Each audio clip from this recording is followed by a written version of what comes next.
En el Antiguo Testamento, busque el libro de Nehemías. Y quiero que notemos lo que considero el versículo que marca la pauta para todo este libro. Vamos a ver Nehemías 2:20. Y luego regresaremos al comienzo del libro. Y me gusta mucho Nehemías 2:20 porque tiene mucha aplicación para nosotros hoy en día. Dice así: y en respuesta les dije, el Dios de los cielos nos prosperará, y nosotros, sus siervos, nos levantaremos y edificaremos. ¿No le parece estupendo este versículo? El Dios de los cielos, Él nos prosperará, y nosotros, sus siervos, nos levantaremos y edificaremos. Ahora regresemos al capítulo 1 de Nehemías. El título del mensaje de hoy es ¿cómo convertir problemas en posibilidades? ¿Alguno de ustedes tiene problemas? Si los tiene, felicitaciones, porque los problemas son en realidad oportunidades disfrazadas. Y usted necesita aprender que Dios quiere que vea sus problemas como algo potencialmente bueno y que vea sus adversidades como oportunidades. Un cristiano no es alguien que ve una dificultad en cada oportunidad, sino lo contrario, ve una oportunidad en cada dificultad. Al estudiar el libro de Nehemías o cualquier otro libro de la Biblia, si usted quiere entender la palabra de Dios, hágase las siguientes 3 preguntas. Primera, ¿qué significó entonces? O sea, que debe estudiar el contexto histórico. Segunda, ¿qué significa ahora? O sea, tómalo del pasado y lo ubique en el presente. Tercera, ¿qué significa para mí personalmente? Si usted estudia la Biblia de esta manera, la palabra de Dios se volverá vida en su vida y será un libro de vital importancia para usted. De esa manera vamos a estudiar Nehemías, lo que significó entonces, lo que significa hoy y lo que significa para nosotros en forma personal. Y ya sea que corporativamente o individualmente busquemos el transformar problemas en posibilidades, vamos a descubrir que Dios tiene un maravilloso plan para nosotros. Hay 3 pasos de preparación si deseamos hacer algo significativamente glorioso en el nombre de Jesús. 3 pasos para alcanzar el máximo potencial. Primero, visualizar. Nehemías 1, los 3 primeros versículos. Palabras de Nehemías, hijo de Acadías. Aconteció en el mes de Kislev, en el año 20, estando yo en Susa, capital del reino, que vino Hanani, uno de mis hermanos, con algunos varones de Judá, y les pregunté por los judíos que habían escapado, que habían quedado de la cautividad, y por Jerusalén. Y me dijeron, el remanente, los que quedaron de la cautividad están en gran mal y afrenta, y el muro de Jerusalén derribado y sus puertas quemadas a fuego. Trasfondo. El profeta Nehemías está en Persia y ha visto a ciertos hermanos que habían estado recientemente en Jerusalén. Recuerde que en ese entonces no había radio, ni televisión, ni periódicos, ni teléfonos celulares, ni internet, como ahora. Nehemías quería tener noticias de su gente, de su ciudad, en qué condiciones estaban. Quería visualizar lo que sucedía con ellos y le informaron. Yo estoy seguro que con lágrimas en los ojos le dijeron, oh, Nehemías, te será difícil creer la degradación, la desolación, el peligro y la pobreza en que ha caído la ciudad. Sus hermosas puertas de acceso han sido quemadas. El muro ha sido destruido. Las calles están llenas de hierba mal y basura. La gente está desanimada, viviendo en pobreza y padeciendo hambre. Y Nehemías pudo visualizar este trágico cuadro. Una gran parte del libro de Nehemías es el relato de la reconstrucción del muro de Jerusalén. Ahora, ¿qué significa para nosotros hoy en día la reconstrucción del muro de Jerusalén en el Antiguo Testamento? Verá, el muro para nosotros hoy es algo simbólico. Muros o paredes significan protección y separación. Hablan también de conservación y de la gloria de Dios. En la Biblia, el muro, especialmente alrededor de la ciudad de Jerusalén, tiene un significado simbólico. Es una manifestación de la gloria de Dios, de la salvación provista por Dios, de la protección de Dios sobre su pueblo. Pero el muro estaba destruido. ¿Qué significa eso para nosotros en nuestros días? Que estamos llamados a reconstruir algunos muros destruidos. Y quiero que piense conmigo en lo siguiente. En la actualidad tenemos algunos muros que están o resquebrajados o completamente destruidos. Por ejemplo, el muro de la seguridad nacional. Tenemos que reconocer que nuestros países están en peligro. No crea que porque su país es pequeño y sin ninguna influencia internacional está libre de peligro. En general, estamos marchando desaprensivamente por el camino que conduce a Sodoma y Gomorra, y creo que la ira de Dios es inminente, a menos que como individuos y como nación nos arrepintamos y pidamos perdón a Dios. Estamos perdiendo imperceptiblemente en nuestras libertades día a día. ¿Será necesario que perdamos todas nuestras libertades para que las apreciemos? En 1808, el político irlandés John Philpot Curran dijo: la vigilancia eterna es el precio de la libertad. Pero nos hemos olvidado de estar vigilantes porque nos hemos olvidado de Dios. ¿Cuál es el resultado de esto? Pues solo mire a su alrededor. Estamos viendo el colapso de la moralidad, la desintegración de la familia, el nivel del crimen ha alcanzado cifras escalofriantes y estamos viviendo en el siglo más sangriento de la historia humana. Este es el fruto que estamos cosechando, porque nos hemos olvidado de Dios. Ahora escucha atentamente lo que voy a decir. Aunque en la actualidad no se hable mucho del comunismo, eso no quiere decir que ha desaparecido. No, está agazapado en las sombras, porque tiene la firme convicción de que ellos conquistarán nuestro país sin disparar un solo tiro. Creen que caeremos en sus manos como fruta pasada de madura. Y quiero que sepa lo siguiente acerca del comunismo. Muchos jóvenes no aprenden en los colegios o universidades el peligro que representa el comunismo, porque contrario a la opinión popular, el comunismo no es primordialmente un partido político ni una teoría económica. Es una forma perversa de religión que tiene a Carlos Marx como su Mesías y como Biblia, el libro del Capital, que él escribió. Y es una religión con énfasis misionero.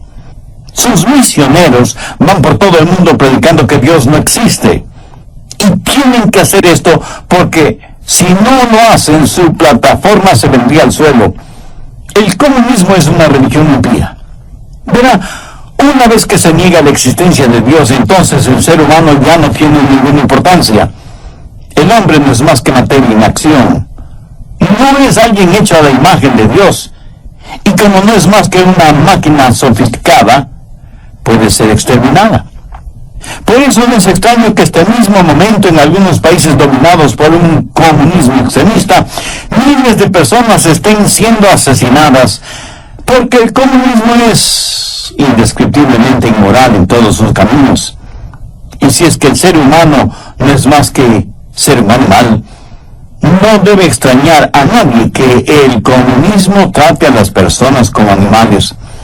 Alguien dijo que el plan comunista para conquistar nuestros países es el siguiente: cercamiento externo y demoralización interna, más chantaje termonuclear para obtener una rendición progresiva.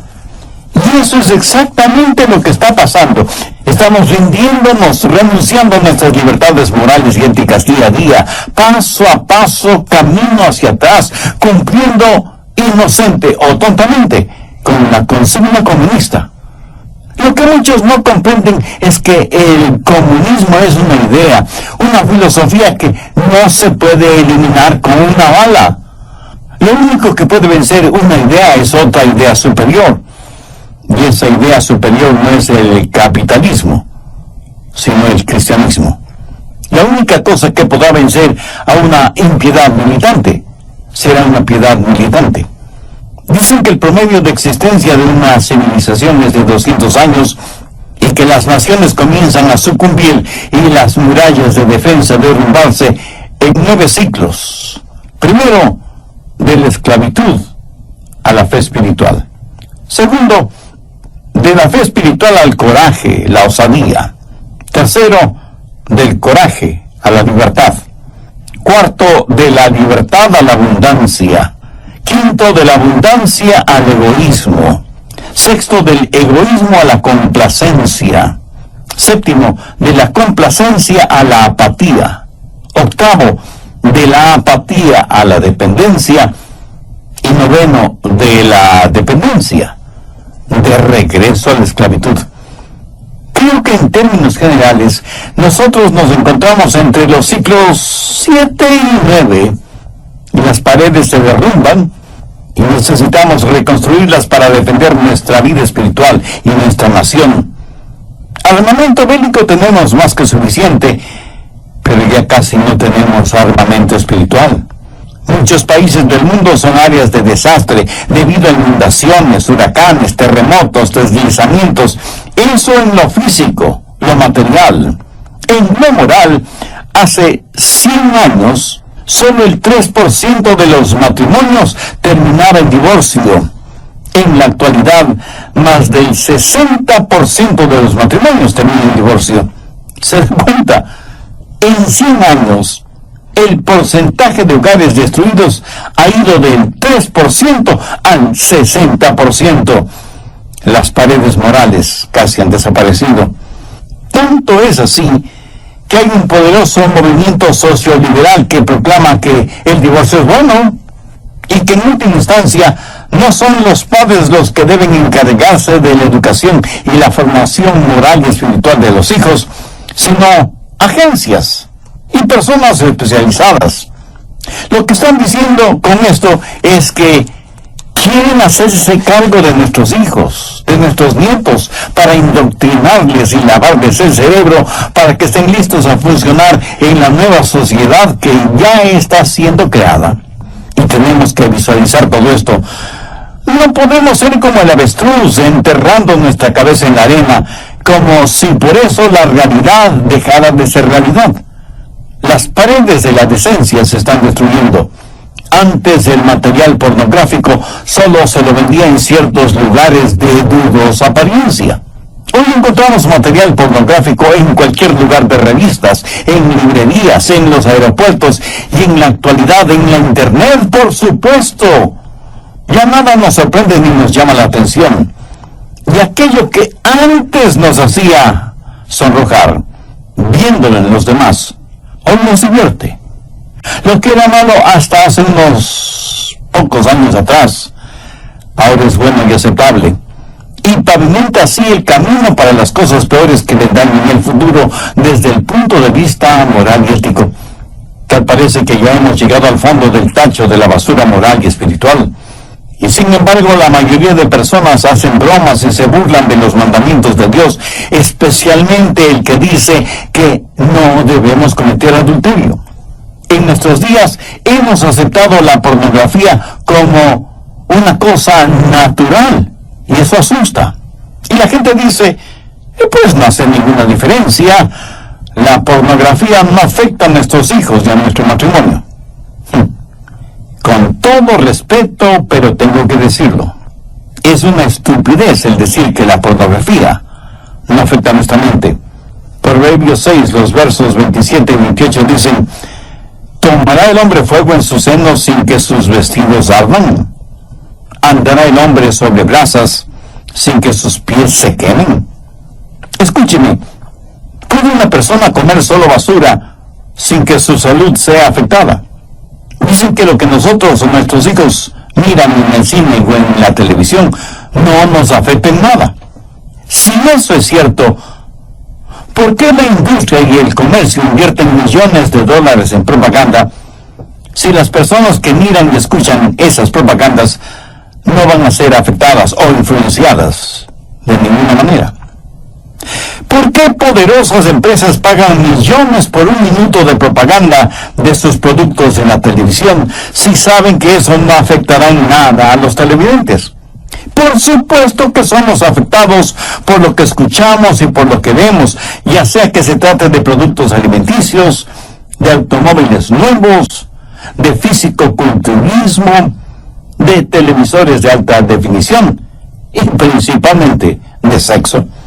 De hecho, lo que vemos nos está molestando porque aquello que estimula nuestra mente determina lo que somos.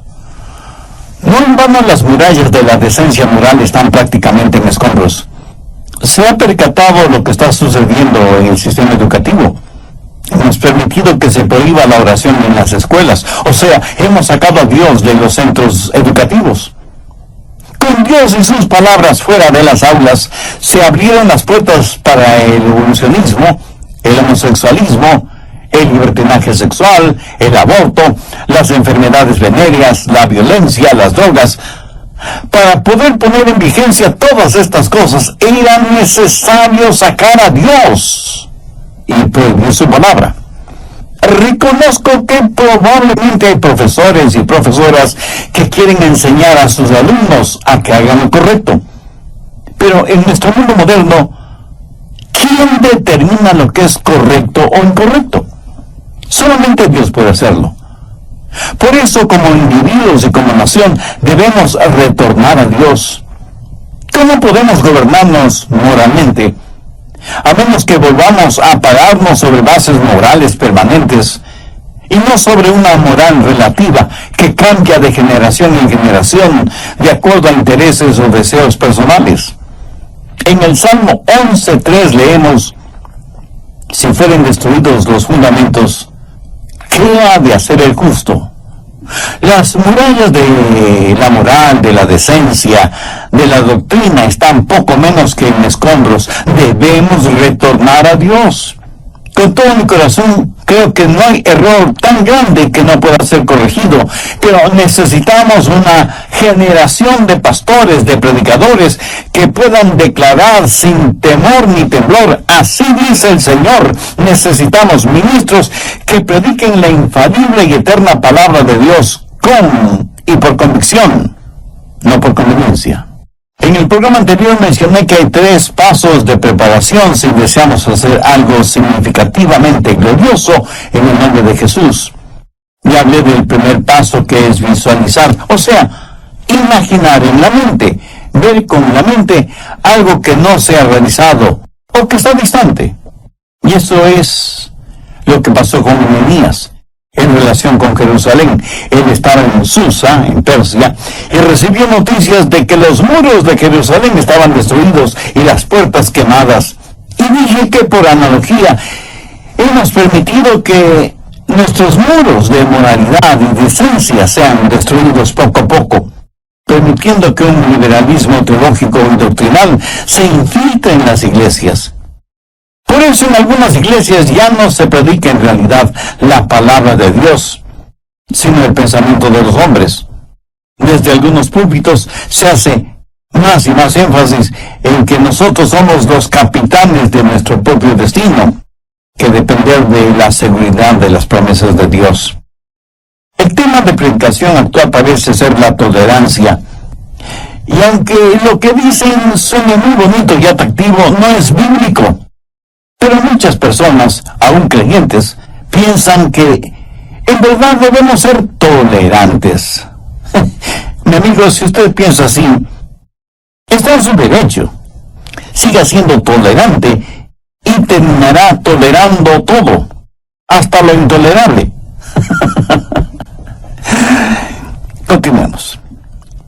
Antes de que malinterprete lo que acabo de decir, permítame aclarar algo. No digo que no debemos amar a las personas como individuos, quien quiera que sean, donde quiera que estén, cualquiera que sea su filosofía o su credo o su raza o su color. Deben ser amadas porque Jesús las ama, sin que importe quiénes sean.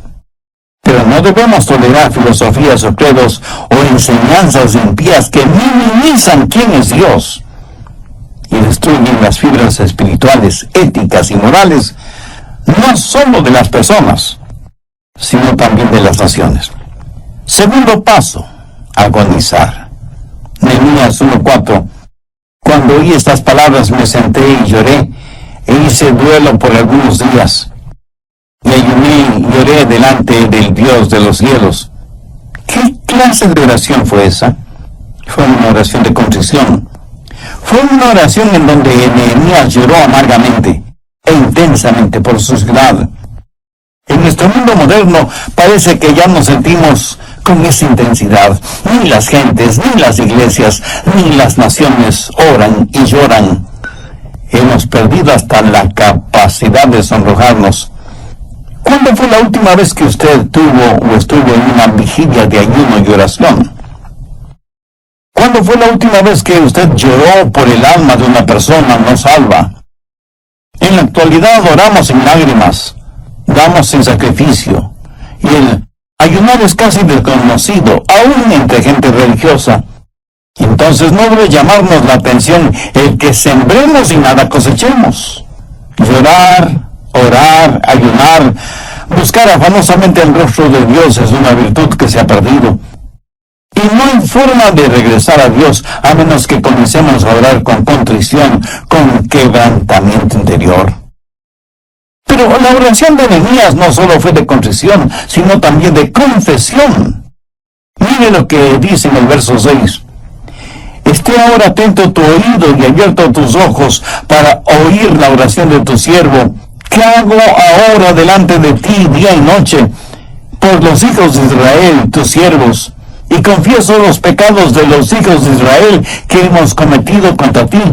Sí, yo y la casa de mi padre hemos pecado. Esta confesión en oración fue nacional y personal. Nehemías dijo, Israel ha pecado y yo he pecado. Amigos que me escuchan, debemos orar por nuestras ciudades, nuestros países. Debemos arrepentirnos en forma nacional. Pero esto no nos será posible, a menos que primero nos arrepintamos en forma personal. Veamos los versos del 8 al 10.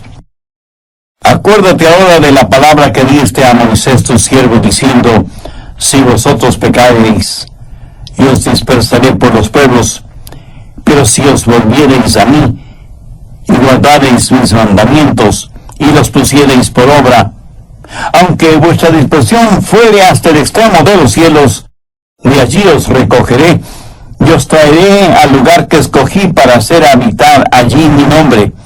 Ellos pues son tus siervos y tu pueblo, los cuales redimiste con tu gran poder y con tu mano poderosa. Mi amigo, la oración no es para cambiar los designios de Dios, sino más bien pidiendo ayuda para cumplir su voluntad. Encuentre una promesa de la palabra de Dios que signifique algo que Dios quiere que usted haga y póngase a hacerla, póngase en acción. La oración de Nehemías fue una oración de contrición, de confesión, de confianza y de entrega. Veamos el verso 11.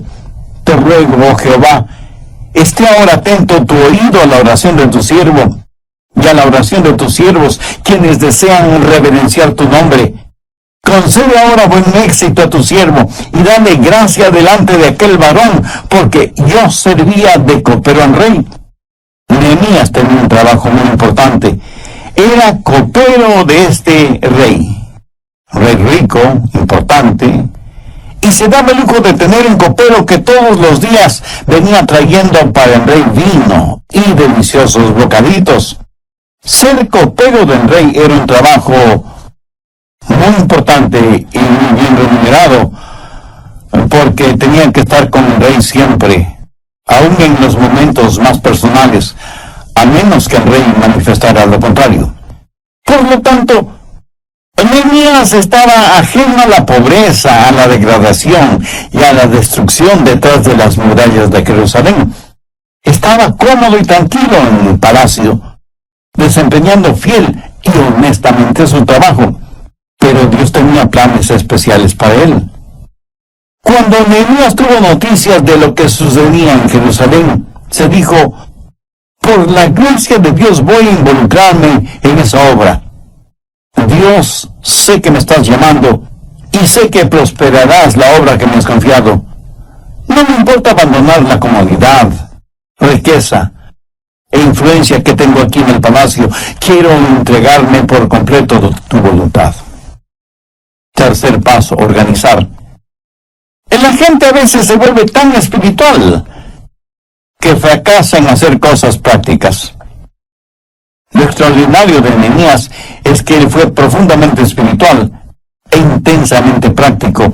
Y cuando Dios comenzó a moverse en el corazón de Nehemías y él supo de las murallas destruidas de Jerusalén y de las necesidades de su pueblo, su mente comenzó a trabajar y a desarrollar un plan guiado por los pensamientos de Dios. Cuando como cristianos en forma personal o como iglesia en forma congregacional hacemos planes, debemos empapar y saturar nuestros planes en oración para asegurarnos de que no son en realidad nuestros planes, sino los planes de Dios. A algunas personas no les gusta planificar. De hecho, muchas piensan que si usted es muy organizado, no es espiritual. Escúcheme, usted no es espiritual si es un desorganizado. Porque Dios es un Dios muy práctico. Y Él dice que todo debemos hacerlo decentemente y en orden. Veamos Nehemías 2, versos del 1 y 2. Sucedió en el mes de Nisán, en el año 20 del rey Artajerjes, que vine delante de él, tomé el vino y lo serví al rey. Y como yo no había estado triste en su presencia antes, me dijo el rey, ¿por qué está triste tu rostro? Pues no estás enfermo. No es esto, sino quebranto de corazón. Entonces temí en gran manera. ¿Por qué Nehemías estuvo temeroso de estar triste? Porque ningún copero o ningún siervo de un rey se hubiera atrevido a venir ante un rey oriental con un rostro triste, porque eso entristecería al rey. Por lo tanto, estar triste delante del rey era imperdonable y el castigo era la muerte. Por eso Nehemías tuvo temor. Y el rey le dijo, tú no estás enfermo, entonces, ¿por qué estás triste? Nehemías tenía una carga sobre su corazón que no podía ocultar, y la tristeza que tenía en su corazón se reflejaba en su rostro. Pero Nehemías había orado y había buscado el rostro de Dios. Verso 3. Y dije al rey, para siempre viva el rey. ¿Cómo no estará triste mi rostro cuando la ciudad casa de los sepulcros de mis padres está desierta y sus puertas consumidas por el fuego? Me dijo el rey, ¿qué cosa pides? Entonces oré al rey de los cielos. ¿Cree usted que Nehemías respondió lo primero que se le ocurrió? De ninguna manera. Él había estado planificando por 4 meses. Él sabía exactamente lo que quería. Y él le pidió al rey 3 cosas que nosotros también necesitamos pedir a nuestro rey de reyes. Primero, el permiso de un rey terrenal. Escuche, no era el rey terrenal el que estaba dando el permiso.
¿No sabe usted que los reyes terrenales están controlados por el rey celestial, el rey de reyes?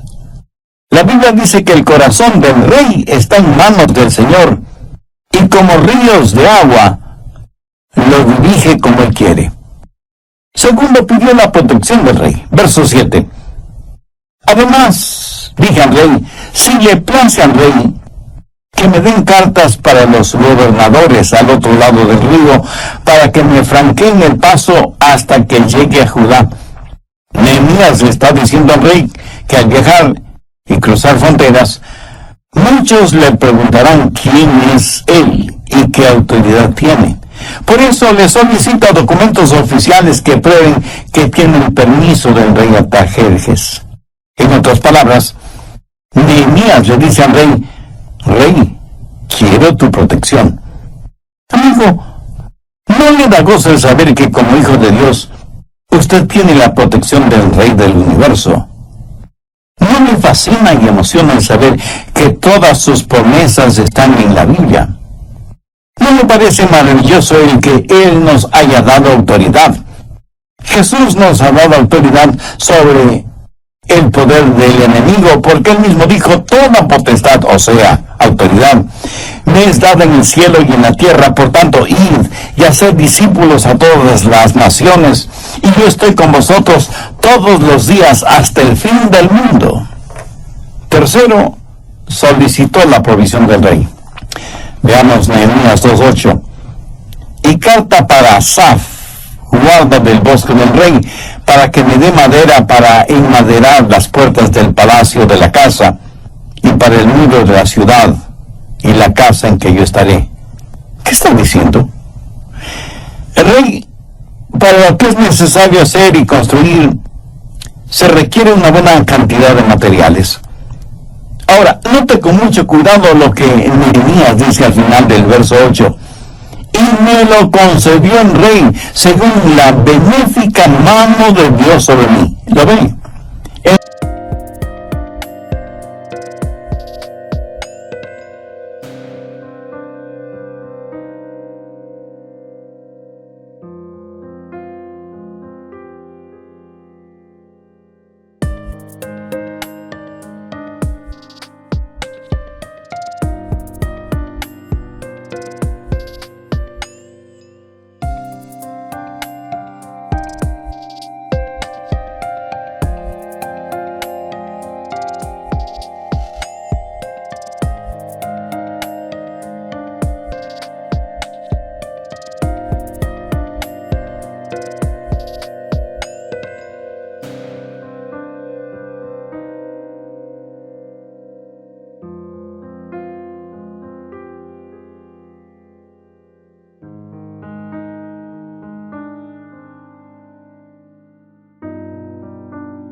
El rey Artajerjes solo fue un instrumento en las manos del rey de reyes.